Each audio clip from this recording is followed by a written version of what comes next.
Bueno, buenas tardes. Me llamo Héctor, trabajo en Vocento. Vocento es la empresa editorial de periódicos como el ABC, pero también tiene un montón de portales como Influempleo, El Correo, La Verdad, un montón de portales. Y vamos a ver un poco cómo todos estos portales, trabajando con Symfony, hemos pasado de tener un servicio enorme, lo que llamamos el monolito, a estar repartiendo la responsabilidad de cada una de las tareas o de los contenidos que al final acaba conteniendo un periódico y cómo al final acabamos editándolo. La idea es, parte de esta charla ya se dio en el de Symfony, he completado unas cosillas y después de ver lo mismo que vimos allí, voy a enseñaros un microservicio entero que tenemos funcionando, uno de los más sencillos para que podamos ver de una forma rápida. Veremos las tres partes y, si da tiempo, la integración en el frontal, que es lo que al final acaba consumiendo ese servicio. Vale. Estos son el tiempo de carga de nuestras webs, lo que teníamos antes con el monolito y lo que hemos conseguido ahora con los microservicios. ¿Vale? Son mediciones reales, entonces da una imagen rápida de que los microservicios, sin que hayamos visto nada, pues ya se puede ver que efectivamente funcionan. Y ahora podemos ver el cómo. Una portada acaba tardando más porque lo que acaba haciendo es buscando un montón de noticias en varios recursos y publicando una web que es muy enorme. Sin embargo, la noticia pues, es un poquito más ligero y tiene que, aunque visita también varias fuentes, para componer el servicio completo, pues es más ligerito. Vale, lo que decía, vamos a ver cómo funciona la arquitectura de los microservicios, la construcción, trabajando con Symfony, con DDD y con Solid, y lo que decía del frontal service y cómo conectamos estos microservicios. Bueno, ventajas, un montón. Desde que podemos tener un equipo de trabajo mínimo y que podemos realizar estos desarrollos de microservicios a gente tercera, pues eso, si nosotros queremos desarrollar un portal en el que tenemos que tirar de APIs, de cosas y demás, pues en vez de tener que esperar a hacerlo en monolito y ir desarrollando poco a poco, o ir pidiendo librerías que lo vayan haciendo, pues podemos ir pidiendo servicios que pueden ir haciéndose a medida, a la par. Una vez que ya tenemos definido el modelo y lo queremos con el flujo de datos, con la entrada y salida, pues pueden ir trabajando a la vez que nosotros. Bueno, podemos combinar los servicios, puedo reutilizar los servicios, quiere decir que yo he creado un portal y he creado los microservicios que necesito para ese portal, pero a lo mejor mañana puedo tirar de ese microservicio para montar otro tipo de ideas, de negocios que se me puedan ocurrir. Por ejemplo, un servicio como el de usuarios, pues seguramente ya lo tenemos hecho, no tenemos que ir replicándolo.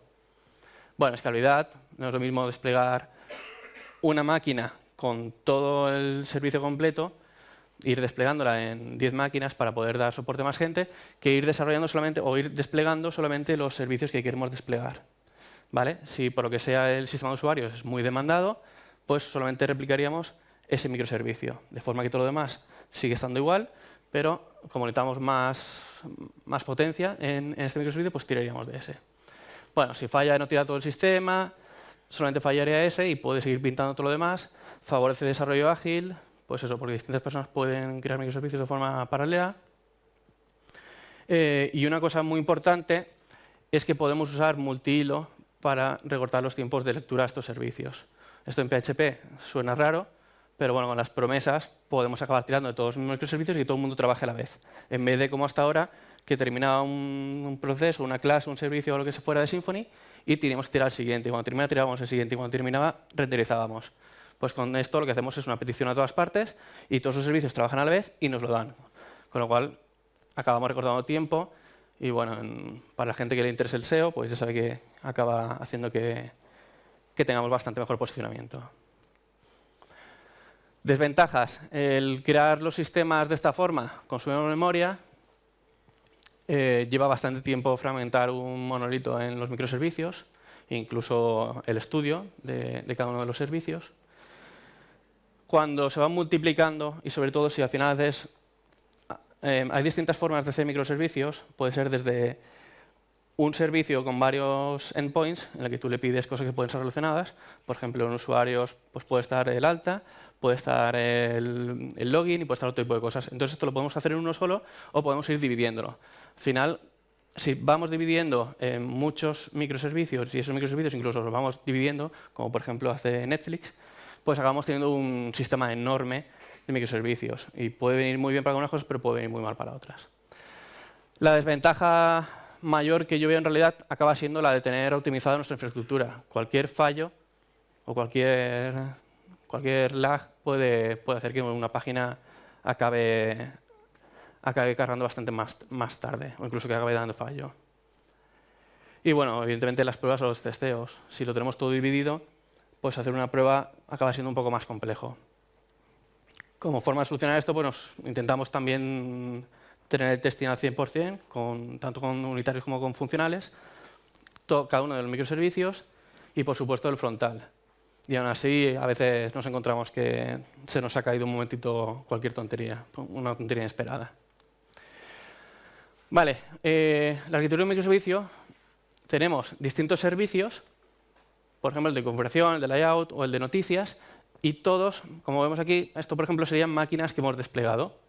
En noticias a lo mejor tenemos 4, que se nos da el contenido de la noticia, el layout nos da el marco pues, en el que pintamos, el que renderizamos, y por ejemplo el de configuración, porque al final todos estos portales que tenemos acaban tirando del mismo Symfony y cada uno necesita una configuración determinada. Entonces hemos creado un servicio que funciona con una configuración personal para cada uno de ellos.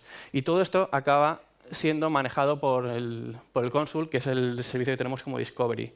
Consul es open source, entonces cualquiera se lo puede bajar e instalar en sus servidores, y es lo que hace que vaya descubriendo y que vaya consultando el estado de cada uno de los servicios para ver si este, por ejemplo, falla, pues lo desconecta de Consul y cuando le pidamos las DNS, pues nos dará del resto de servicios, el resto de máquinas en el servicio.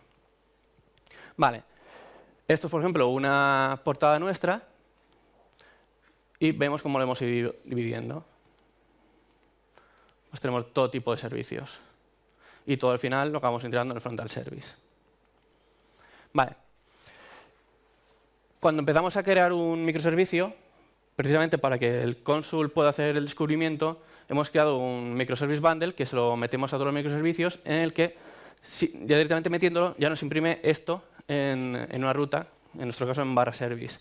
De esa forma, él puede ir consultando, le va haciendo pings y va consultando si todo está perfecto. Si da fallo, pues no, evidentemente ya ve que lo tienes que conectar y ya está. Y de esta forma nosotros también podemos incluso ver qué versiones son las que tenemos en ese momento desplegadas. Bueno, este es nuestro routing de un microservicio. Una cosa muy buena de los microservicios es que puede ser versionada. ¿Vale? Quiere decir que yo con el mismo servicio le puedo hacer una petición con un cliente de distintas versiones. A lo mejor estoy haciendo un update, pero yo qué sé, a lo mejor los móviles tardan un tiempo más en actualizarse. Entonces esos van a ir pidiendo la versión 1 mientras yo ya estoy empezando a configurar la 2. Entonces en este caso, pues vemos que tengo una ruta en el donde ya empiezo a meter mis controladores y tiene que cumplir la condición esta de aquí, que es una expresión regular, en la que básicamente le estamos pidiendo el microservice name, que era este de aquí, y si coincide, le metemos la versión 1. Vale, y por defecto, si no estamos pidiendo ninguna, le vamos a dar la que consideramos como current. En este caso es la misma, pero podría pasar que a lo mejor la current pues, fuera la 2. Vale. A modo de anécdota, con lo que decía de que nosotros intentamos cumplir los estándares y las validaciones y demás, son muy importantes para que al final no acabe rompiéndose nada. Nosotros usamos Makefile, que es una cosa que se va a empezar a trabajar mucho con Symfony 4, y usamos también cosas como el .env, que también se va a meter, y que nos ayuda a hacer el tema este de los deploys sin tener que estar pendiente de si estoy en local o si estoy en cualquier lado. Ahí metemos las configuraciones y con eso podemos trabajar emulando incluso los servicios nuestros de desarrollo, preproducción y demás. Este es el .env, es un ejemplo de configuración. Vale, el tiempo de construcción de un microservicio, sobre todo la mayoría del tiempo, se acaba yendo en el modelado del dominio. Nosotros lo dividimos en 3 librerías, ahora las veremos, en la cual tenemos el dominio, el servicio y el cliente, y por último su integración. Y más o menos esto es una representación gráfica de lo que se tarda. Ahora veremos que al final el dominio, que prácticamente no tiene funcionalidad, o no, bueno, prácticamente no tiene funcionalidad, acaba siendo una cosa que al final nos quita muchísimo tiempo. Y es uno de los pasos más importantes. Vale, cuando estamos empezando a plantear un dominio, lo primero que tenemos que hacer es una reunión en la que estamos hablando de todo lo que va a tener nuestro servicio. Ahí hablamos de cómo crear los objetos, de cómo ir pues haciendo el modelo con sus identities, con sus object values y demás, para acabar haciendo un desgranado que luego hidrataremos con el servicio. Esto es un ejemplo de estructura de carpetas de nuestro dominio. Ahora, de todas formas, veremos este dominio con código. Y bueno, pues eso, podemos ver que tenemos nuestro modelo, tenemos nuestra parte de infraestructura, que es la que le acaba dando los datos, la aplicación con el Data Transformer, que es lo que acabará generando el JSON con lo que se comunican los microservicios. Y bueno, y el servicio, que es lo que le dará la funcionalidad. Esto es dentro, estos son distintos archivos. Todos estos son objetos que luego acabaremos creando con el factory y iremos rellenándolo. Como todo esto lo vamos a ver con código, más o menos lo puedo pasar rápido. Igual, esto lo vamos a ver directamente en código online y lo veremos mejor. El servicio igual, el servicio tira de repositorios y un repositorio básicamente es una entrada de datos. Quiere decir que yo puedo tener un microservicio que pueda tener distintas entradas de datos. A lo mejor hoy he creado un microservicio que conecta con una API que es con XML, pero mañana saca una utilización y funciona con JSON. Pues yo lo único que tengo que crear es un nuevo repositorio que básicamente es la clase que sí que está acoplada a la funcionalidad en vez de todo lo que es el modelo del dominio. Entonces, pues eso, yo creo una nueva clase que ahora empieza a trabajar con su JSON o su versión 2 de XML o lo que sea y no toco ese archivo. Entonces, lo bueno que tiene es que de una forma muy rápida yo puedo meter distintos proveedores sin tener que cambiar ni mi frontal ni el microservicio completo. Vale, de ese repositorio relleno el modelo, relleno todos estos objetos que hemos visto y creo mi objeto unificado. Y el servicio lo que me acabará dando es otro JSON que he hecho yo y que ese sí que es único y que no variará dependiendo de todo esto, de todos estos repositorios. Lo que decía, si ahora ellos cambian totalmente o yo cambio de proveedor y es totalmente distinto, no importa porque mi servicio se va a comunicar con mi frontal o con otros servicios con un JSON que yo ya conozco y que no va a cambiar. Con lo cual, pues eso, se puede ver que le va a dar bastante celeridad a actualizaciones y mejoras. Y por último, el cliente. El cliente es tan sencillo como esto. Nos falta la parte en la que se vuelve a rellenar el objeto, pero como lo vamos a ver, pues no entro más ahí. Y bueno, pues eso. Nuestro cliente lo que hará es pasar el JSON que hemos cogido del microservicio y lo convertirá otra vez en un objeto que podremos usar en nuestro frontal. Vale, pues todo esto acaba haciendo distintos microservicios. Por ejemplo, en un sistema de noticias pues tenemos todos estos y algunos más.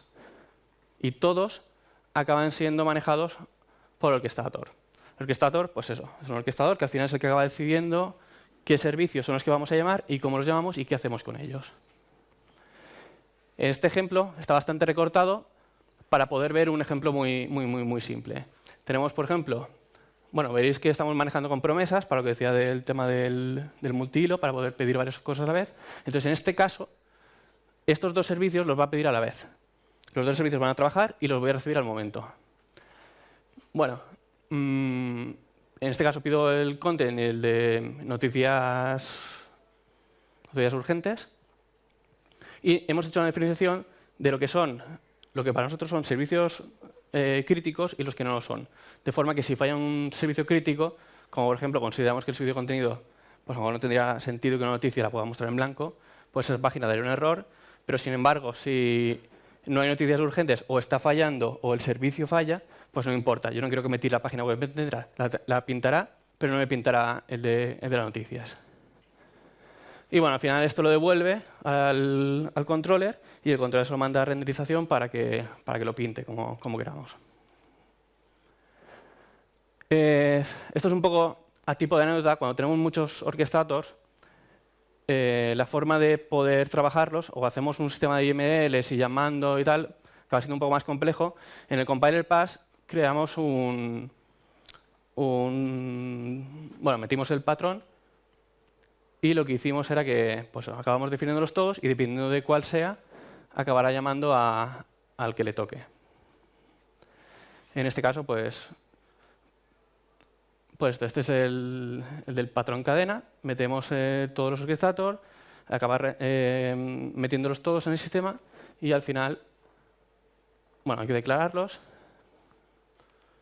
Y al final nosotros tenemos esto que acaba siendo una única llamada. Con lo cual no importa qué orquestator es el que está encargándose de ello, como ya acaba decidiendo cuál es el que tiene que usar, pues no tenemos un sistema ultra complicado para poder trabajarlo. Bueno, estos simplemente son parámetros que los pasamos y acabamos renderizando. Y ya está. Eso es una arquitectura de microservicios que funciona y ahora vamos a ver un poquito de código.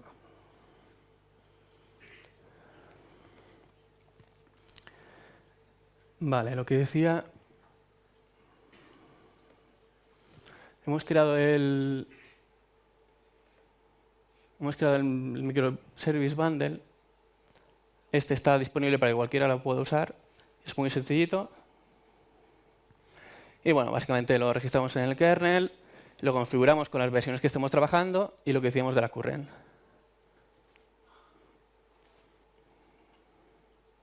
Y pues eso, al final acabamos teniendo esto de aquí. Vale, sencillo, pero bueno, es una cosa que hay que hacer y si al final nosotros la incorporamos porque nos ahorra trabajo. Y esto es... A ver. Vamos a ver.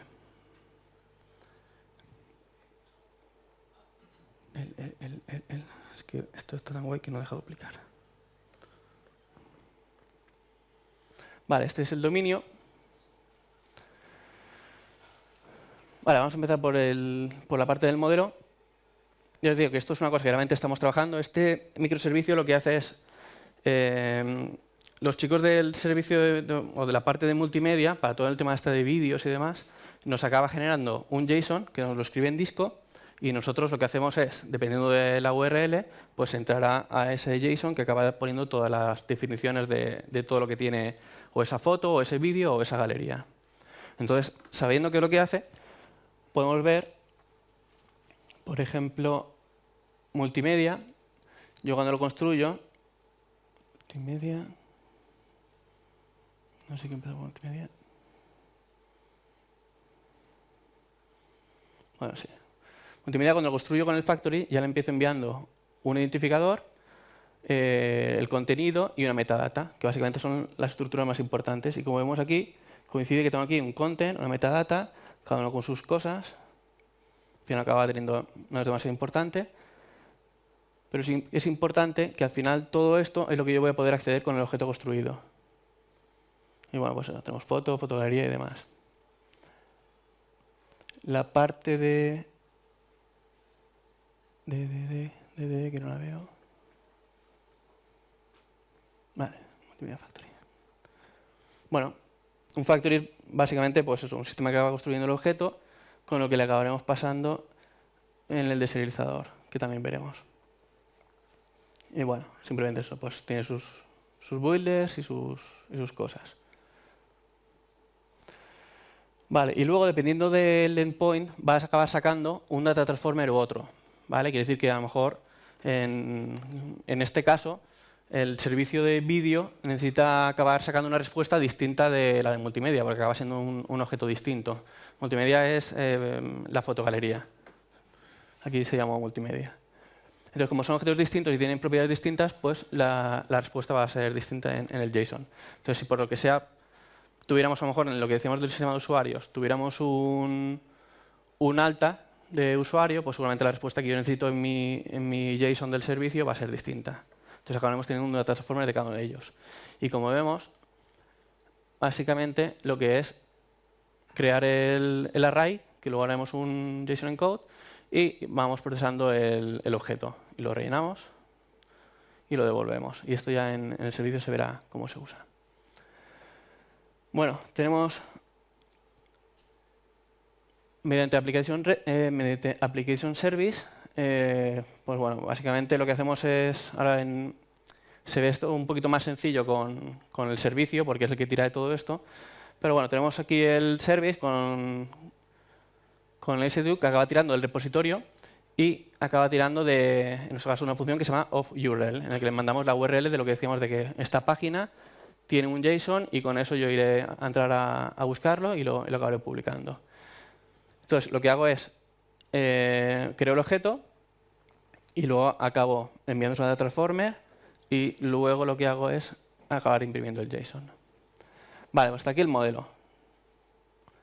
Por último, bueno, para explicarlo, siempre metemos un in-memory porque todo esto nos sirve para luego, por ejemplo, no lo usamos, pero sí que lo usamos para todo el tema de los tests.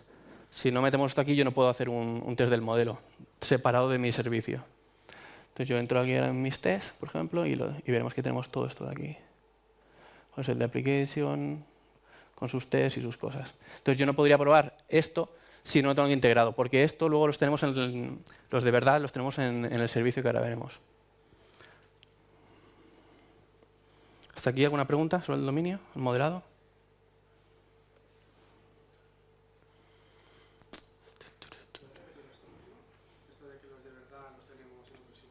Sí. El trabajo de repositorio realmente es una capa que tiene que ir en el servicio, porque no es un concepto, no es parte del dominio y no afecta al modelado. Entonces, eso, como lo tenemos en esa parte, lo tenemos allí, pero sin embargo sí que tiene que ser usado con el dominio. Yo no puedo probar, por ejemplo, si mi interface es válida, si todo trabaja bien, si no lo tengo ahí en un ejemplo. Entonces, hacemos un efecto de memoria, que lo que hacemos es meterle un JSON en los tests, los carga y eso es lo que valido.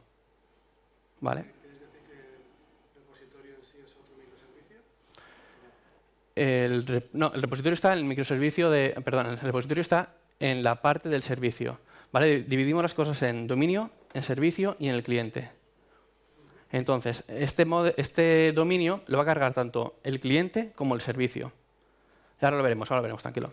Pero el servicio, como es el que tiene que hacer, es el que tiene la funcionalidad, esto solamente, por así decirlo, es como la caja por así decirlo, y no sé darte el ejemplo. Básicamente son los objetos que luego yo tengo que rellenar con la información, ¿vale? No tiene nada de funcionalidad. No estoy viendo ni cómo relleno esta clase de una forma ni de otra, ¿vale? Lo tenemos separado porque como el cliente también lo va a necesitar, se tontería que tuviera dos desarrollos distintos. Y bueno, al usarlo el cliente, evidentemente luego Frontal, que lo va a heredar, también lo tiene que usar. Entonces, pues eso, se acaba separando para que se integre en todos estos sitios como una librería independiente. Entonces, ahora vas a entender mucho más viendo el servicio, que es este. Por cierto, no sé si veis mucho.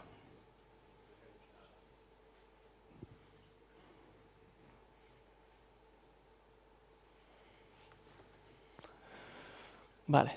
Bueno, esto es un Symfony. Nosotros a este Symfony, como lo que queremos darle mucha velocidad, le hemos quitado prácticamente todo lo que llamamos la magia de Symfony. Entonces, no tenemos container y no tenemos ese tipo de ayudas que a veces están muy guays, pero todo lo acabamos definiendo como servicios y se lo acabamos inyectando y acabamos teniendo el acceso al final a cualquier cosa que necesitamos. Entonces, por no entrar en el tema de routines y demás, vamos directamente al controller. Vamos a imaginar que yo le pido, mediante una URL del servicio, le pido esto y me acaba llegando aquí.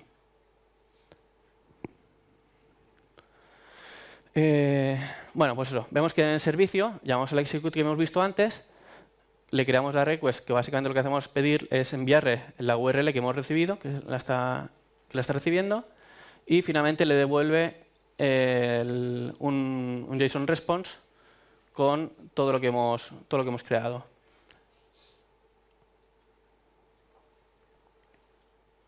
Vale, me voy a ir cosas que sean interesantes. Estos simplemente son las recreaciones que decíamos, en las que tenemos que controlar, en las que tenemos que definir incluso los controladores. Y este está aquí. Vale, en nuestro caso, pues eso.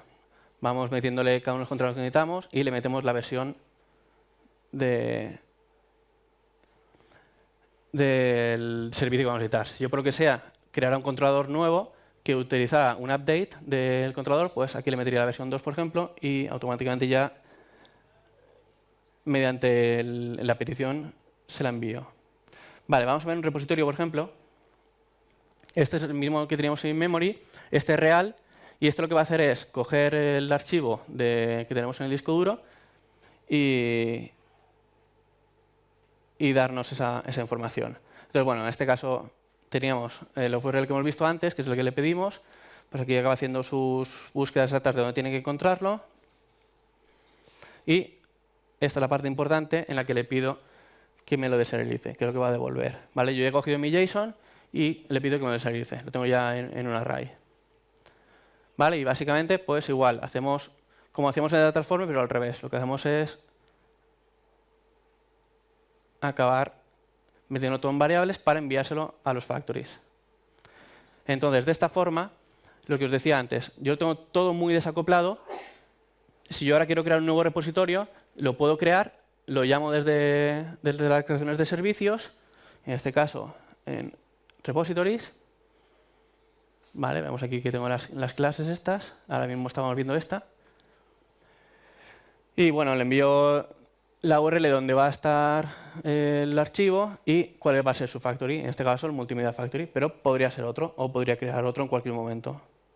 Esto al final acaba siendo un sistema bastante rapidito, una vez que lo tienes hecho, acabar creando nuevos y mejores impresiones, pues al final con el módulo ya hecho vamos bastante rapidito. Vale, y en el multimedia al final, cuando ya tengo todo el objeto construido, pues lo devuelvo. Entonces, pues eso, cuando yo pido el repositorio, lo que acabo teniendo es un objeto. Con ese objeto me voy y lo que decía, le pido el data transformer y me lo envía.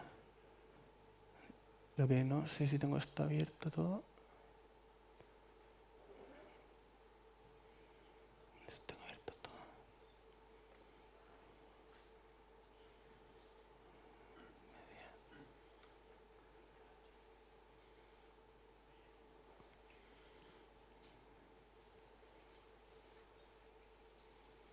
No veo. Ah, vale, sí, estoy tonto yo. Vale. En el servicio, este servicio, como os decía, lo tengo en el modelado. Entonces, pues aquí ya acabo teniendo el archivo preparado ya. Tengo ya mi JSON listo. Y luego, por último, en el cliente...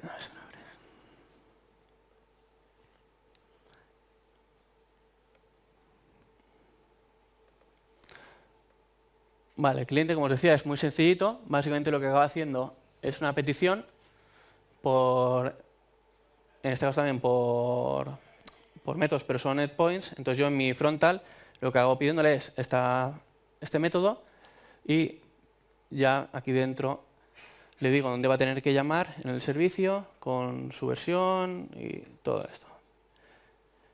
Y igual, lo que acabo diciéndole es que me acabe codificando y que me deserialice, igual que hemos visto ahí en la parte del dominio. Luego, por último, si le he pedido que fuera asíncrono, me devolverá la promesa con la que trabajar, y si no, me devolverá directamente ya el objeto que devuelve si está sin la promesa. Y lo que decíamos de cómo deserializarlo, que hemos visto antes, pues igual, esto es exactamente igual. Yo lo deserializo como mejor me vaya a convenir para poder acabar creando el objeto. Y ya está, y con eso acabo teniéndolo. Vale, todo esto me da el conjunto del microservicio. Puede ser 1000 veces más complicado. Este es uno de los más sencillitos que tenemos. De hecho, este creo que lo hicimos en 2-3 días como mucho. Y evidentemente, día y algo acaba siendo para acabar definiendo cómo tiene que ser el modelo. Vamos a ver ahora cómo se integra en frontal.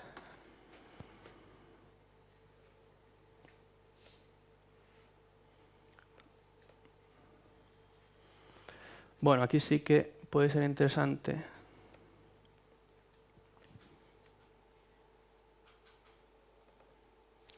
Vale, aquí tenemos definición de orquestratos, con lo que habíamos visto antes con el patrón chain.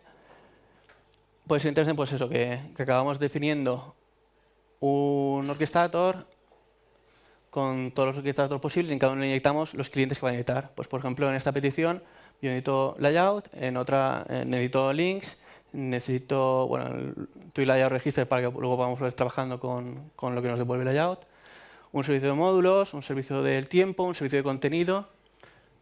Voy a ampliar un poco. Y bueno, aquí están las definiciones de todos nuestros orquestators. Pero la parte interesante acaba siendo el orquestator en sí, en el que podemos coger, por ejemplo, el de las noticias. Vale, entonces como nosotros no tenemos magia, en la construcción tenemos que enviarle todo lo que hemos definido ahí hace un momentito. Y bueno, aquí empieza a trabajar ya este orquestator. Lo que hemos visto antes, pues aquí hace una primera petición. En este caso lo hemos dividido en dos peticiones distintas, ahora veremos la otra, porque para los servicios que necesitamos muchas cosas del contenido, entonces hacemos una primera petición y luego hacemos otra con otro montón de servicios. Bueno, aquí acabamos viendo cómo gestionamos, ahora entraré en esto, y aquí tenemos otra petición, por ejemplo, cada una de estas son peticiones. Entonces hacemos en dos tandas por eso. En una cogemos lo esencial que vamos a editar y aquí hacemos el resto de peticiones. Nos vamos a ir, por ejemplo, a la de la crítica, ¿se me deja? Sí. Pues yo aquí estoy diciendo ya la promesa y, bueno, si es correcta, me va a acabar devolviendo la información y si no me dará la internal exception. Si es correcta, se tendría que ir a... No lo veo. No lo veo.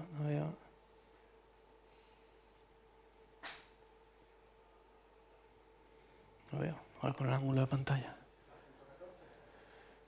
114. No.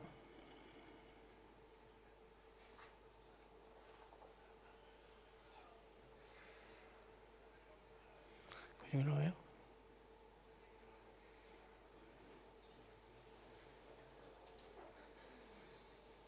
Otro 4. Bueno, puede ser que en alguna prueba me he saltado, he comido alguna línea.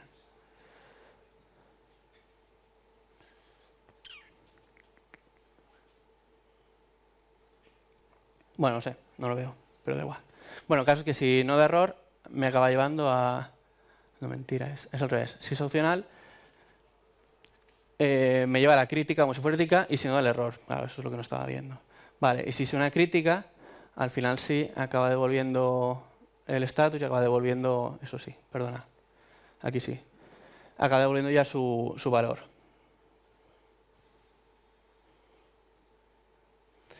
Y por la parte de aquí, de frontal, puede ser que sea básicamente todo lo que tenemos que pedir. Bueno, por nuestro controlador sí que lo quiero enseñar, que lo habíamos visto antes. Controller.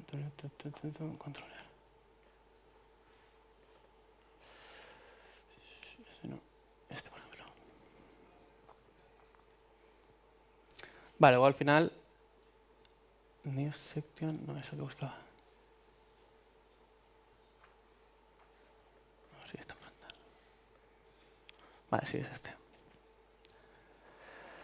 Vale, pues eso. Al final ya con el contenido que hemos recibido del orquestator, que hemos visto con todas las peticiones, rellenamos las variables que hemos visto antes y simplemente renderizamos. Y luego en el render pues acaba siendo un twist que recibimos de otro servicio y básicamente como lo hemos pasado al objeto completo, pues puede ir navegando en el twist como si hubiéramos recibido cualquier objeto típico de siempre.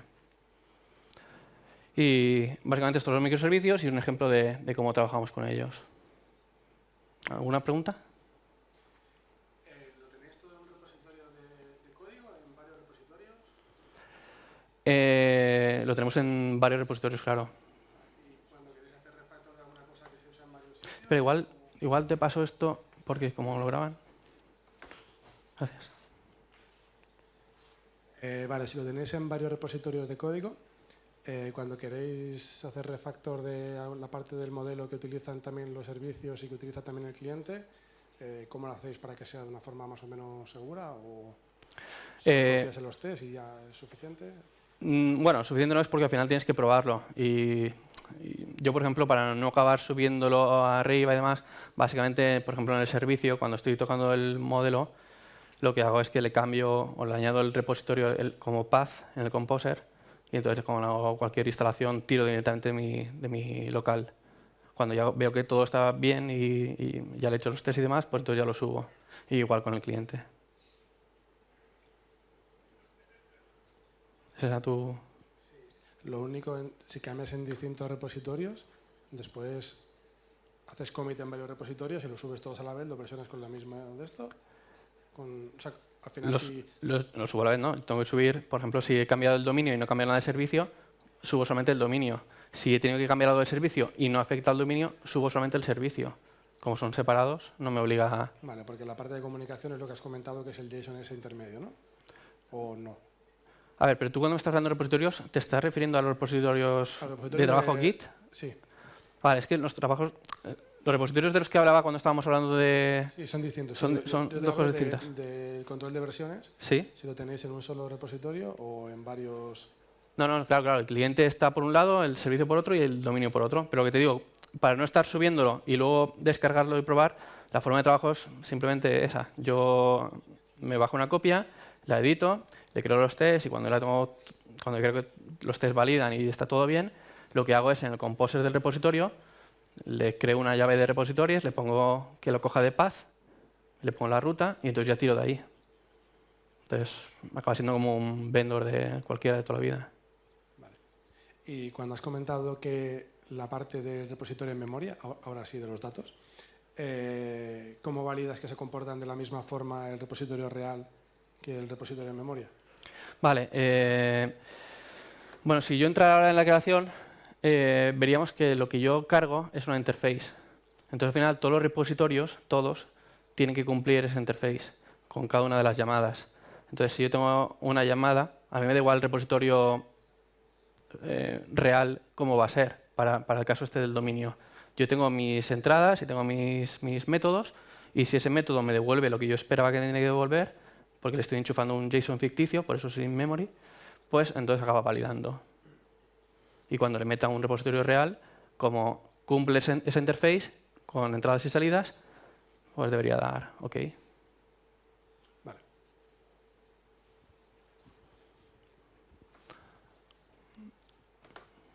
¿Alguna duda más? ¿Cómo hacéis para que se visualice la página más rápido? Es decir, ¿en qué intervienen los microservicios para que se renderice todo de manera más rápida? Vale, intervienen de varias formas. La primera, la que decía que es muy importante el tema del multihilo, cuando yo estoy haciendo varias peticiones, por ejemplo, en esta primera tanda que hemos visto, en la que yo pido el contenido y las noticias urgentes, a lo mejor estamos pensando, bueno, pues en realidad te están haciendo varias peticiones, igual no es tan todo a la vez. En ese caso no, pero luego, como he visto en la parte de abajo, sí que estoy pidiendo un montón más de cosas a la vez. Lo que decía, si yo pido 8 cosas a la vez y todas están trabajando y con las promesas me devuelve y luego yo ya lo monto, me he ahorrado el tiempo que de otra forma lo que tendría que hacer era un trozo ahora, luego otro trozo después, luego otro, por ejemplo, yo quiero contenido. Y en un monolito lo que haría es, llamo al servicio que tengo metido en mi monolito y que busque pues, JSON donde sea, en la ruta que sea, o que busque en Doctrine, o que busque en donde sea. Luego, cuando yo ya tengo ese contenido, ya tiro a lo de las noticias urgentes. Cuando ya tengo esas noticias urgentes, ya tiro a otro lado.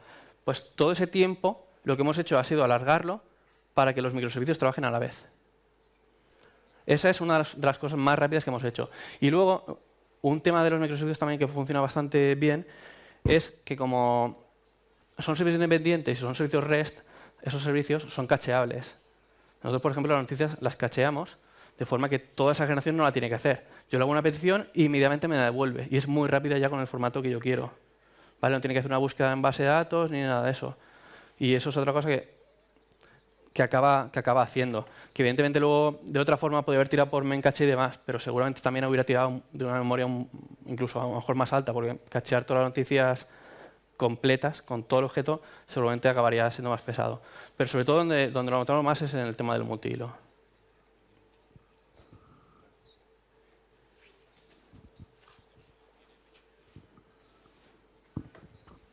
Bueno, una pregunta entonces. Cuando trabajáis con multihilo, lo que hacéis es, digamos, lancéis, por decirlo de alguna forma un poco muy burda y que nadie me pegue, lanzar un montón de procesos para que trabajen con cada uno de esos hilos, ¿vale? Entonces, bueno, primero, eso al ser multihilo se tiene que lanzar en la misma máquina, por la definición de multihilo. No se lanza contra máquinas remotas. Sí, pero la petición yo la hago desde mi máquina y la hago a distintos servicios. A distintos servicios dentro de la propia máquina. Entonces, No tiene por qué estar en la máquina. Yo puedo solicitar APIs que están en cualquier otro lado. Pero yo te la pido y mientras yo estoy a la espera contigo, él va pidiendo otras cosas a la vez. Vale, o sea, la decisión que tenéis entonces es, vosotros hacéis un hilo que ese hilo pide al servicio para obtener la información. Sí, eso es. Vale, que puede estar en otras máquinas. Vale.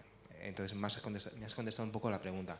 Porque mi pregunta era, ¿cómo lidiabais con el crecimiento exponencial de que quiero crear contenidos? Entonces creo 5 hilos. Esos hilos crean otra vez 5 hilos. Al final lo que tienes es un macroproceso con muchos hilos que consumen muchos recursos, producen interbloqueos. Entonces al final te encuentras con un cuello de botella que es el mismo proceso en sí mismo. Entonces no sé si vosotros tenéis algún sistema para monitorizar que los hilos no crezcan demasiado, que no se consuma...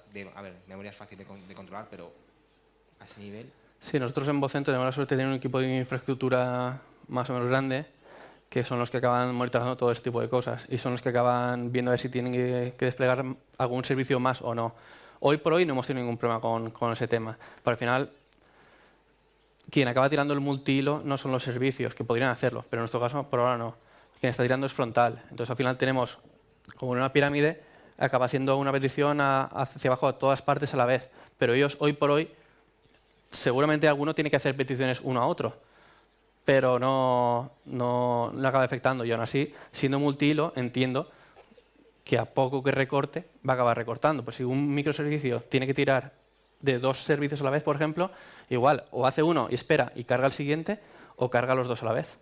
Entonces, al final sí va a acabar tardando menos. No, en tiempo sí, por reducir la latencia, pero al final tienes dos hilos consumiendo memoria cada una para procesar lo que reciben. Sí, memoria seguro, pues son desventajas puse que consumimos memoria. Vale. Sí, eso es así. Vale.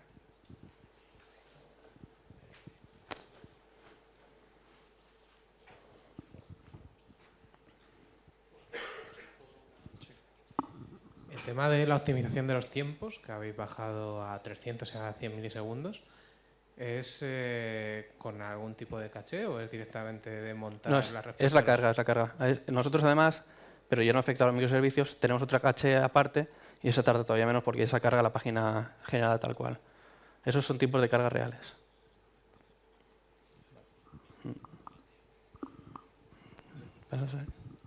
¿En qué otro código os habéis inspirado para hacer todo esto?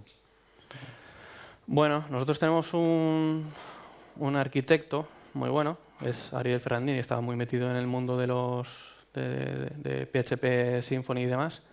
Es además organizador del de Symfony. Y bueno, él sobre todo ha estado leyendo otras fuentes, está leyendo libros de microservicios y demás, que luego además nos ha pasado porque lo leíamos todos. Entonces, en otros códigos no hemos visto, porque al final no hay, o que yo sepa, no hay mucho código abierto para ver este tipo de cosas.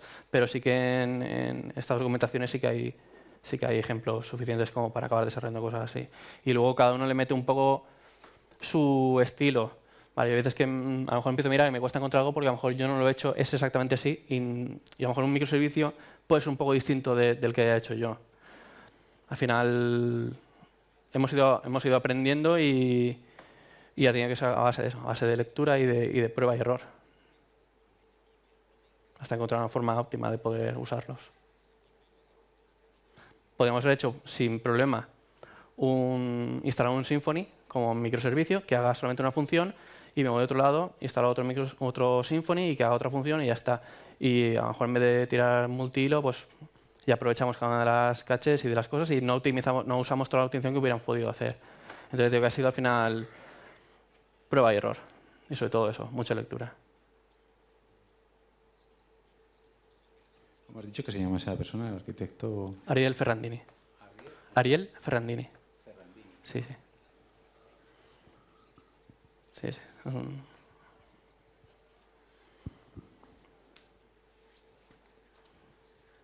Bueno, pues si no hay más preguntas, vamos a sortear. Bueno, si quieres lo cuentas.